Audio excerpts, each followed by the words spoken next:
All good? I'll sit over here. And good afternoon, ladies and gentlemen, and welcome to the two afternoon sessions leading into our 5 p.m. reception. These are an interesting two sessions that are back to back. In this session, we will be looking at the transition from visual line of sight flying to beyond visual line of sight flying as it relates to drones and advanced air mobility. Following that, we will be looking at design considerations for the future. So think of it this way: as you hear the challenges, opportunities, et cetera, associated with transitioning into beyond visual line of sight flight, that will then give us an opportunity to look in the next session at what the design considerations are for the fleet of the future. So without further ado, I'd like to introduce my colleague, Mr. John Walker. Thank you so much. I appreciate it. What a wonderful day this is. It's great to be in Pennsylvania, but I'm from Lancaster County, so I just came a little bit west. I need to explain something to you all about the Q. Now, the Q is what it was in 1776. My daughter and I are huge historical fans, and we have the 250th anniversary of our constitutional republic coming up. So who do you think is going to be dressed like Thomas Jefferson?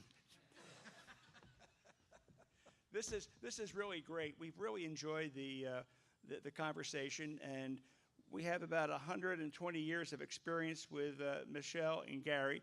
They'll have a few words for yourselves. John, where are you? Eberhard. Right here.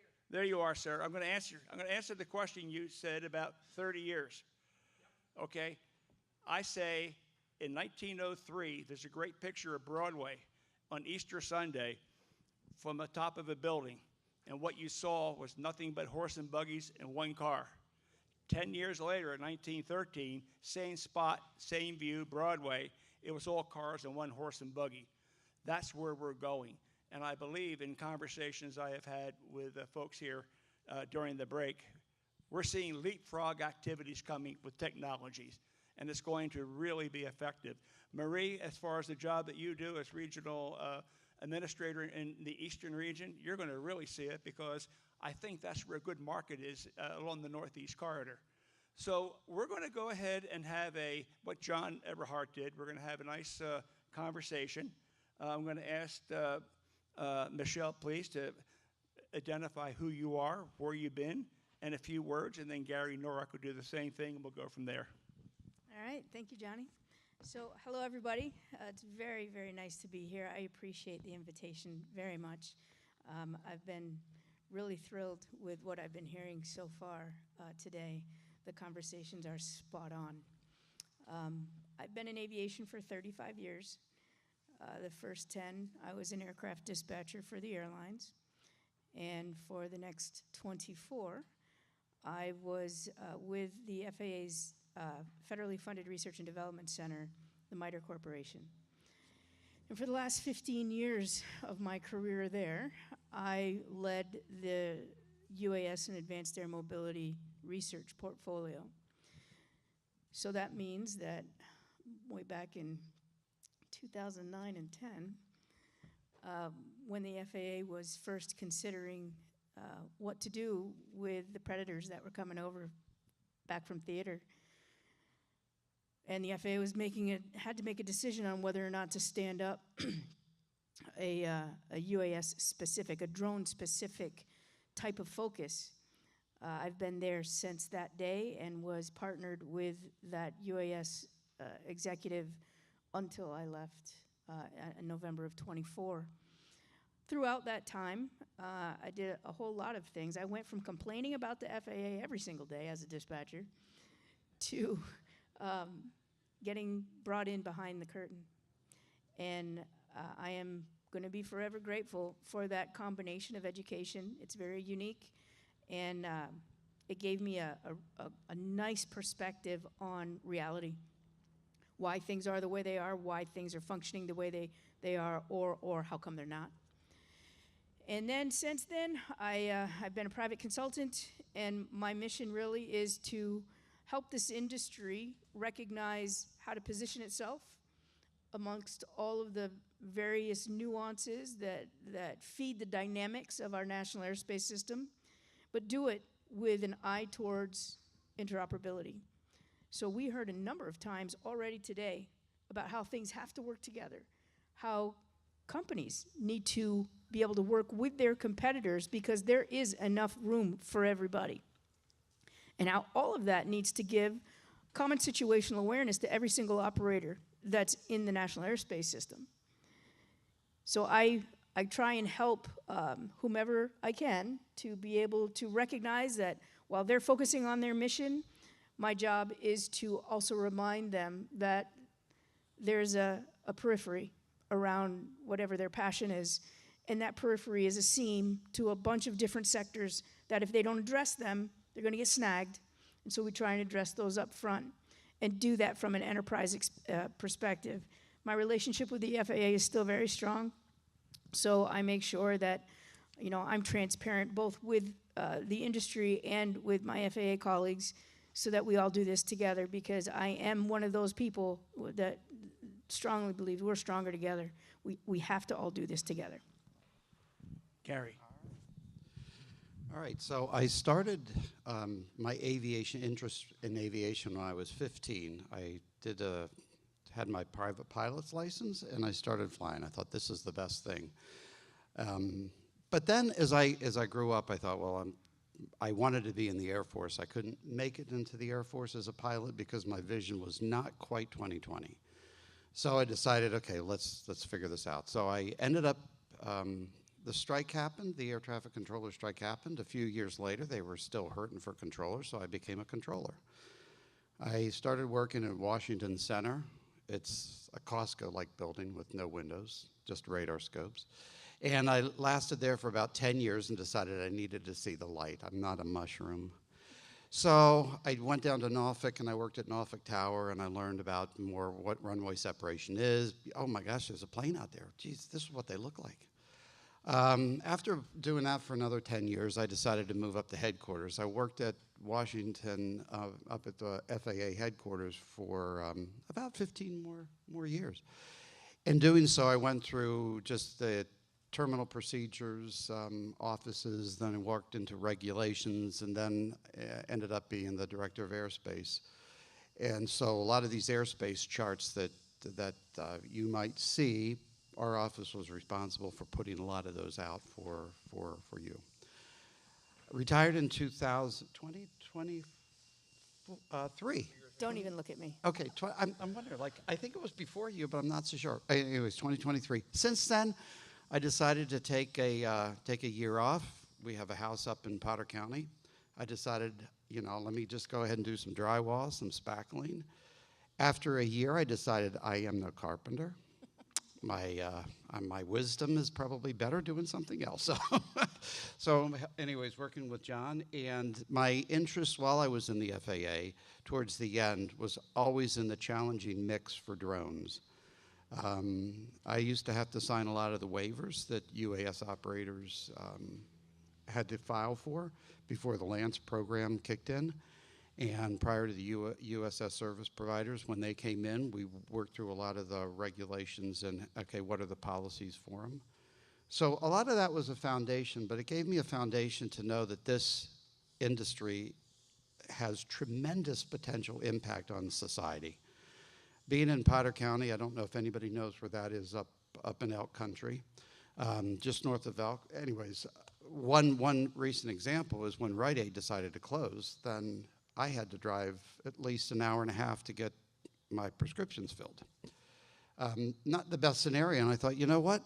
A drone could fly these from St. Mary's in 20 minutes. Why don't we have this? So that's the reason I'm very, very interested in how this technology can enhance life in rural America, and I'm thankful to be back home in Pennsylvania helping to promote it whenever I can. He's not giving himself enough credit. So, folks, you need to understand that this man has been with me since the beginning. And so that means that he was the airspace policy guy for the Pathfinder program, for the Beyond program, for the IPP programs, for all of the public-private partnerships that the FAA was doing with industry when we first started to figure out 333, and maybe we needed a blanket COA for the small UAS. And all of those things, he was right there.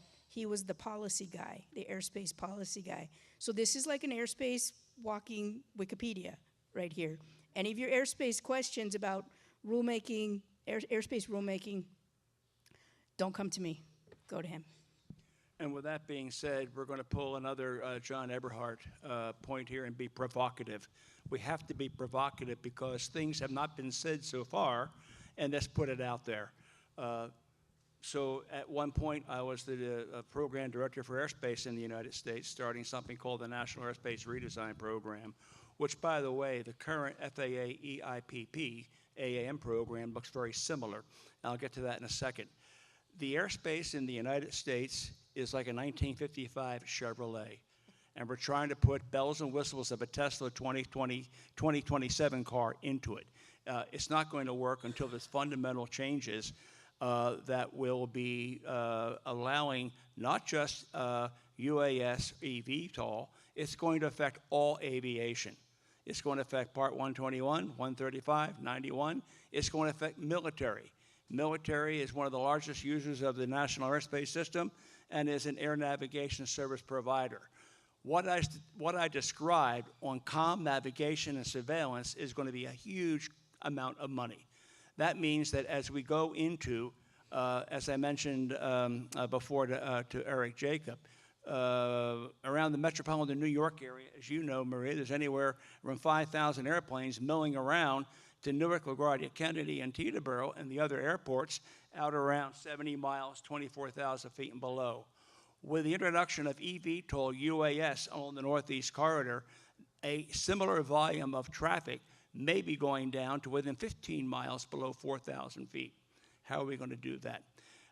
There's two programs going on I'm going to mention, and you can all take notes and take a look at it, because I believe these two programs potentially are going to be what will be a leapfrog ahead, even changing the need of PSUs and UTMs and all of the phrases that we know.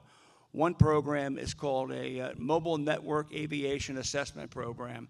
It's run by the Department of Transportation under the Liftoff Louisiana EIPP. Gary and I are supporting that, which of course is the Gulf region, and that's going to be a huge program for providing information that'll come up here and interface with what John is doing with the EIPP in Pennsylvania and in New York. What it does, it takes the side lobe transmissions off of the cell towers for AT&T, T-Mobile, and that can be used for comm navigation surveillance. The navigation is purported to be down to the millimeters. If you go down to millimeters in navigation, in what will be the acceptance rate to a vertiport in Manhattan or in northern New Jersey, well, I don't know, but it's not going to be 3 miles and 1,000 feet. What is it going to be? These are the issues that we need to resolve right now. The other program is the Strategic Management Airspace Routing Trajectory Tool, SMART. You can look under Politico under that program, SMART, and what it does, if you can imagine a membrane going across the entire NAS, and every point of information is being put into that system through artificial intelligence, it's going to be groundbreaking as far as going forward. Gary, with what Michelle indicated and the focus on regulatory and policy framework, how do you see the future now as far as how that can keep up with what demand is, especially the fact you recently left the FAA? Does the FAA, in your opinion, have the capability for what is coming or what needs to happen with industry involvement? I think so. The future is broad. I mean, when you look at how airspace was created years ago, it was structured with the human in the loop, and I'll use those terms, which are very popular now. The human in the loop allowed us to operate VFR to VFR. So pilots would avoid each other. Then you have the introduction of radar, which is the humans on the loop. So now you've not only got the pilots, but you've got the controllers advising where traffic is for avoidance. If you take the airspace was created at that point in time so that there would be segregation based upon training, qualifications, and passengers and so forth. much different than this operation now. Now we've got technology. The trick is how to keep technology at a, can we keep up with technology? But the technology allows humans at the end to be out of the loop, because the technology allows for self-separation or being able to avoid conflicts. Then the human does not need to be in the loop. Now, this is a very avant-garde approach to how airspace is seen, and there's going to be a natural transition to get there. But there is an option for it to coexist. So you can have the higher technology being able to operate with existing aircraft that are there now. Yeah, you can. So we're supposed to be provocative, right? Provocative. Right, John? Okay. So let's all remember that the FAA has just gone through one of the most challenging times in its history. So they lost a significant portion of their senior executive service through the deferred retirement plan. They lost a lot of their subject matter experts through that plan. And now they just went through a massive reorganization. So the pace of industry, the pace of technology, initially had been outpacing the FAA's ability to develop policy. But they did a great job of figuring out how to balance doing the due diligence necessary in order to get to a place of policy that was enabling the technology to be able to introduce into the NAS safely. And then the deferred retirement plan came, and we lost a lot of our bench. So while Gary is giving you the pragmatics of being able to balance with this new technology and new aviation stakeholders, every single one of us, excuse me, must remember that the FAA is trying to come back and recover from this. So we're not going to get the same kind of quick response that we were getting when they were a well-oiled machine and they knew how to pound out those waivers. Initially it was COAs, then it was waivers. We have to have a bit of patience and just let them find their feet again. So I want to just make sure that we're all on the same page here. And I say this everywhere I go across the U.S. This is a time of us, no kidding, everybody has to work together. Excuse me. And that means them too. So that means we have to be helping them understand what it is we want to be doing, and don't just assume it, because the people that are receiving that information, it may be their first time. Which ties into comments that John Eberhardt made and the role that he plays in supporting Tony McCluskey from the Pennsylvania Aviation Bureau, which I support, the AAM study group in Harrisburg. And that is what has been mentioned multiple times of the importance of participating where you are able to with the EIPP programs. And they're scattered across the country. And of course, Marie, again, to you, you know that our friend Ralph Tambero is leading the New York Port Authority, New York and New Jersey. In Louisiana, we're talking not only to Texas, Mississippi, Alabama, and Florida, we're talking to Ralph also. So lessons learned. It'll be the same thing with Pennsylvania and North Carolina. Just as an example, real quick, in 1965, I was stationed in Goldsboro, North Carolina, and I had to hitchhike home, which I did many times, to Philadelphia, where my mother lived. Well, I-95 wasn't totally built. It was built in sections. So as was mentioned before, we need to do the same thing. So what we're doing in Albuquerque or Utah, what we're doing in Pennsylvania, or how many states do you have in the group now? 39? No, that's the SAO.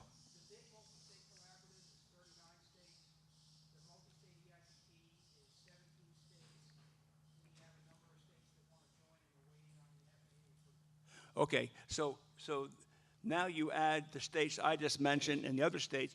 We have a national effort going on in pockets in the United States.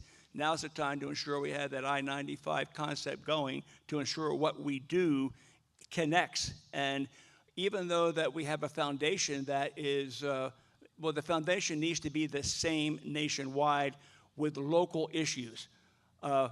I still think, Marie, I'll pick on you again. I remember being the air traffic division chief up in New York, and Staten Island did not like those airplanes going over the 22 departures. And I have scars on my back from the Cranberry meetings and Scotch Plains meeting in New Jersey. And it's the same thing in the States here, is we need to work together collaboratively with all of the users. And that means, having been part of the Controlled Airspace Advisory Rulemaking Committee, which Gary led, some of the folks did not want to hear or have the folks from the Airline Pilots Association at the table. Well, no, they have to be at the table. Even though you don't like what maybe somebody says, doesn't mean you exclude them. Exclusion is not welcome. Titanium silos are not welcome. This is a national effort. So no, I'm going to ask you a question first. So you're, we know each other well. So you taught me well, Michelle, about scalability and sustainability. How do we handle that where there's bottlenecks, where this program is going to grow up? I think you just said it. So in all of the different activities that I'm involved in across the U.S., and I'm including counter-UAS and public safety in that. I'm on the board for drone responders. I read about the Drone 814 program. I know nothing about it. That's a shame. That's my bad, but it's also, I think, kind of an effect of the fact that you guys are heads down working really hard here, and you're making things happen, and the lessons being learned are not amplified yet enough. So one of the actions that I took as I was listening to you guys this morning is we need to make that connection back with drone responders to make sure that they are recognizing the value that's being created here and the lessons learned and the mistakes, and then they can propagate that to the rest of the nation, to the rest of the public safety community. So how do we scale? We scale by talking. We scale by teaming. We scale by what we heard this morning from Matrix Space, how, yes, I have competitors, however, we all need to work together because we only have one NAS. We've only got one national airspace system.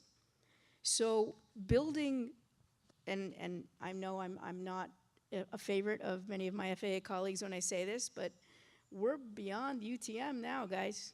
We are one airspace, and we are enabling these types of operations, and we've done that through our entire aviation history by ensuring that there's interoperability. If we don't have that situational awareness that's meaningful for everyone that's flying, we've failed. If we don't have the predictability that we all need through our own lens as we're flying, we've failed. Because both of those things are what get us to safe aviation. So we've got to be working together. There is no other choice. That's how we interoperate, and that's how we scale. Okay, Gary, you have a thought? I do. It's important, as Michelle was just saying, the ecosystem is going to be paramount. And the ecosystem is one system that has the data. Digital data moving forward is going to be what helps the industry move quicker. Density is going to be an issue. The only thing I know as a controller, there's only so much you can do when the human is in the loop. Human out of the loop means density increases, as John had said, no longer 3 miles and 1,000 feet. Gary, to continue with that thought, and just something that I picked up in the one of the news links the other day, that the FAA is looking, if I read it correctly, to purchase a large warehouse in Texas where 2 or 3 of the current en route centers, which is the high altitude air traffic control, would be merged. And it got me thinking with the announcement just last week, or this week maybe, where the number of air traffic controllers that the FAA plans to hire are much lower than what the need is. So with that being said, and the changes in the recent FAA reorganization, where do you see the role of air traffic management with infrastructure? What needs to happen? Well, I think that with my thoughts, and this is only my thoughts, but as I've seen the evolution of this industry, the data is going to be important. Controllers are going to be needed as long as there is structure and there needs to be some other type of separation. So, right now on commercial aircraft, you've got tools in place that help avoid collisions. But as you saw with the DCA accident, it doesn't always work. Thus the reason there's human intervention, there's the means to be there. But if you're looking at how the FAA absorbs the data, or how any system could absorb the data, we have greater capacity to absorb information than we ever did before. And that as the system evolves, they'll be able to take greater and greater data in. The important part is, how do we stay in front of the technology? Because the technology can move faster than the regulations can. Creating an environment where regulations aren't necessary, then that might be the option, the best option in moving forward, because that does allow the industry to move and develop at pace. But there does need to be some guardrails. And I think as we talk about guardrails, that's something that the industry will need to partner with the FAA and others. What will they be? Michelle, the title of our group is VLOS to BLOS. We all know that there's something called digital flight rules in the mix. So could you talk a little bit about your thoughts and position on digital flight rules? And again, I'm going to pick on you, Marie. Go into complex airspace like New York, and what will the interface be between digital and how that's going to interconnect with the air traffic controller, who will not be leaving the scene at all? I love that you're here, Marie, and you get to take all the hot ones. We love Marie. Thank you. So I think, this is the world according to Michelle, that this drone and advanced air mobility wave that we're experiencing is what is going to teach us how to build efficiencies into legacy aviation using advanced technologies. So being able to have digital flight rules is, I think we were on the cusp because we were looking at like digital clearances, and so we were getting there, but the onset of the drone community has just kicked it right in the backside, and now we have to think about that. So consider you are one of the Cessnas, you're a VFR pilot. You fly purely for the joy of aviation. And now you got all of these little drone things that you got to worry about. You can't see them, and you don't want to have them hit your prop. You're a single prop aircraft. So now your joy of flying VFR has been, it's hindered, right? You have a restriction there. You have a concern. It's a safety risk. We are now talking about electronic conspicuity. We started talking about that within the context of drones, to be able to see, be able to identify, so detect, identify, track. But really, we haven't been able to track VFR traffic since the beginning, right? We don't have, I look over, I'm doing the same thing now, I'm looking over at Marie. We don't have a good way to quantify our VFR traffic in our national airspace system. We've figured out ways to be able to do analysis that gets us a sense. However, what if we use the drone technology on a suction cup in the windshield, and now we're able to get a target on that VFR aircraft? Well, now we've solved how to quantify VFR traffic, right? And that pilot is able to get some kind of audible or something that says, there's a drone in the vicinity, pay attention, look around, or pull up. So getting us into that digital age, that digital ecosystem, digital flight rules. I think that's exactly where this industry is pushing the legacy industry to go. Excellent. Gary, any thoughts on that, on the digital managed NAS? I do. If the standard is industry standards are consistent and everyone uses the same, then everyone knows what each other's doing. I mean, it's a very basic idea that you could have something other than VFR and IFR. You could have, something else. But it's all dependent on the data, and it's all dependent on how accurate the data is. And really, this digital ecosystem is important to create, to have enough information in it so that you'll know where each other is. So, He's looking at me because we had an argument before we came up here. well, should I counsel you both? After. So there's a theme here, my friends, and it's data. Gary and I recently were in a meeting at FAA headquarters, and the senior executive we met with, when we started talking about data down in New Orleans and the Gulf Coast, her eyes lit up, and she said, John and Gary, every time that anybody goes in to see Administrator Bedford now, you better have something on your chart about data. It's about data. And John, I'm going back to you again, brother. My crystal ball, and I'm 80 years old, so I'm not going to see this, folks. I'm going to be looking down from the promised land somewhere, I hope, or up, is you're not going to see classes of airspace.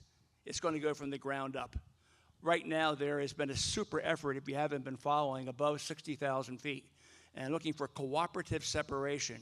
Cooperative separation, bring in commercial space too, and what's going to be happening for and below in complex airspace, it's the middle that's going to be affected. The middle part from 4 to 60 or 50,000 feet is going to be affected also. It will affect all aviation. So this notional idea that you have a theoretical private airspace where all this is going on will not happen. What Michelle indicated, the DNA of the National Airspace System is one. Comm, navigation, surveillance, ATM is going to rule the day. And one of for a future, is David Heath there still?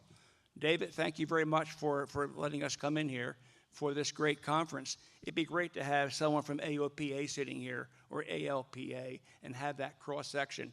That is going to be really important, because Marie, I know that you have that day in, day out with your job.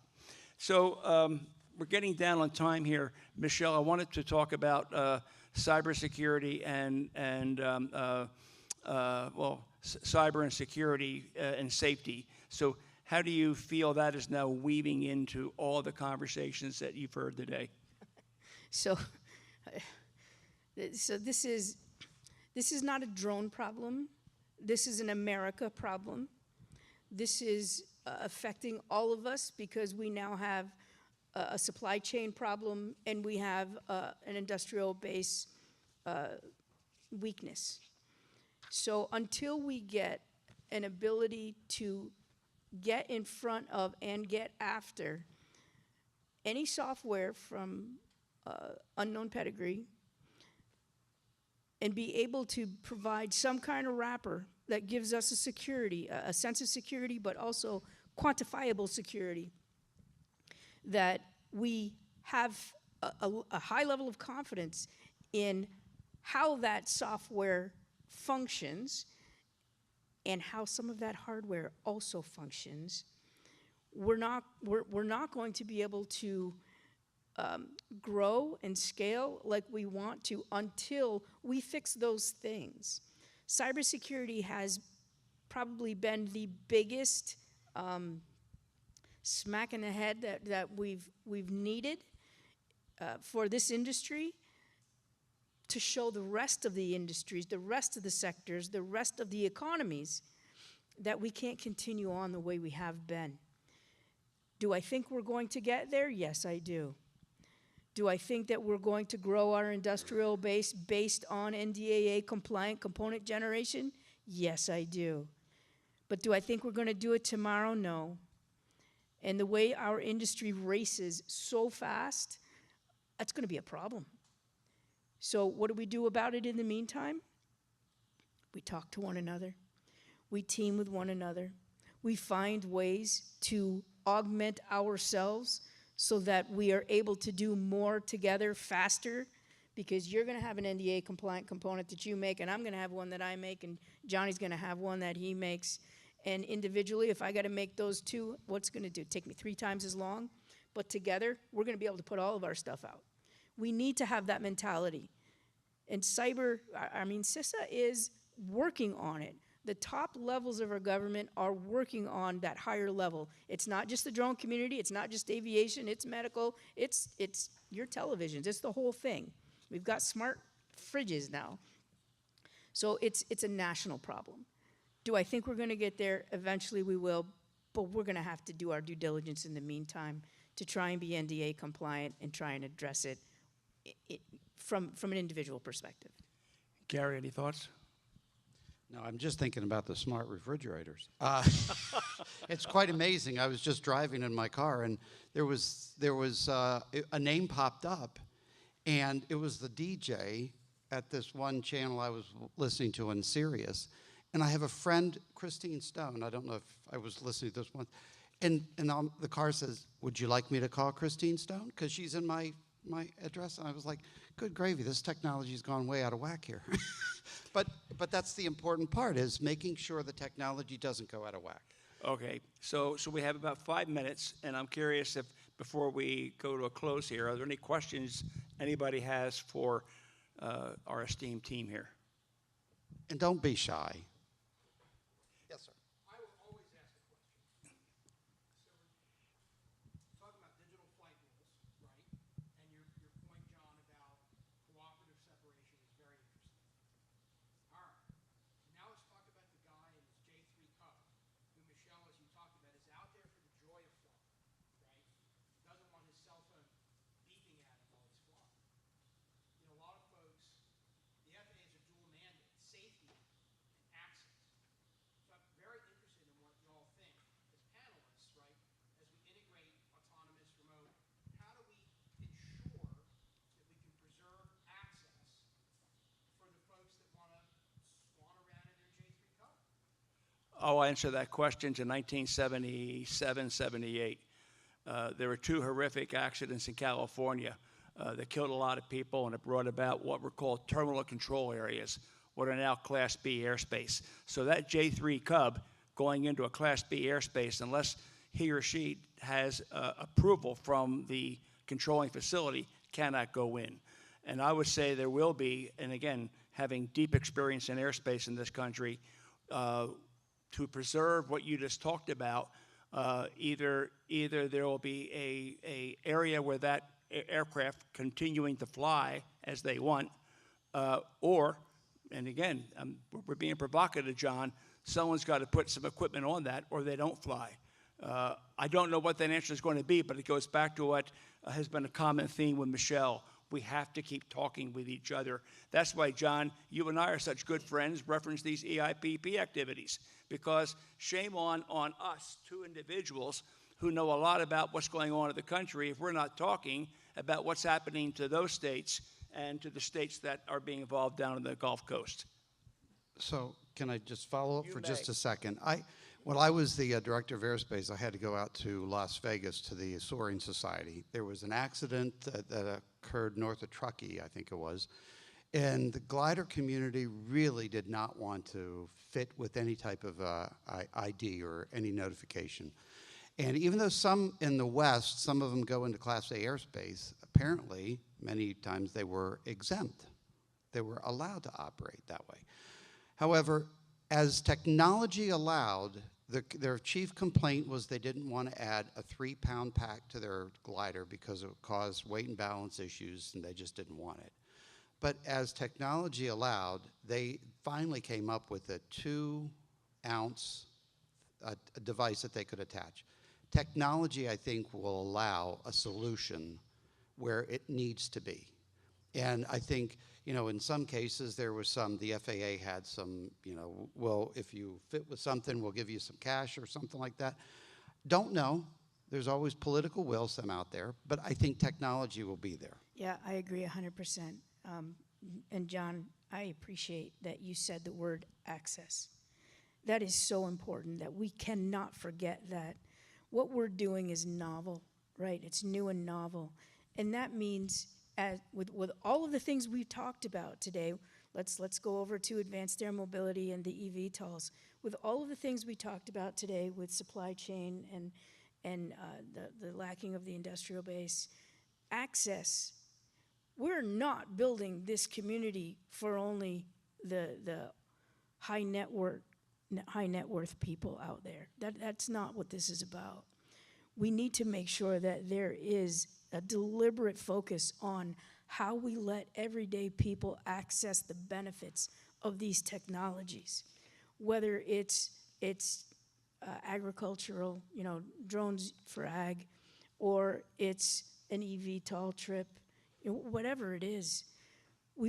And the manufacturing aspect, which we know right now it's kind of a high price point because there ain't nobody subsidizing what we manufacture in our country. So we have to be cognizant of the fact that it's a process, but we should never lose sight of access being primary.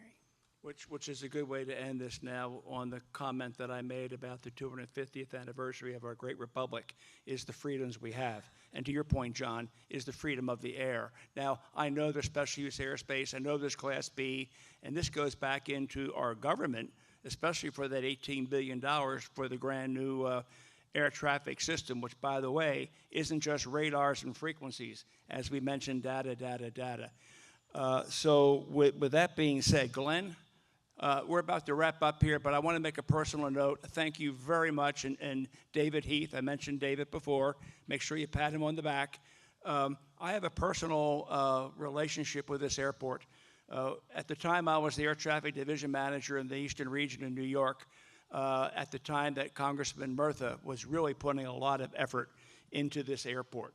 And I was personally engaged with the congressman and with the efforts. So for me to come here today and see the control tower and the radar spinning and seeing what you have built here is really impressive. So thank you for the opportunity of being here, and thank you all.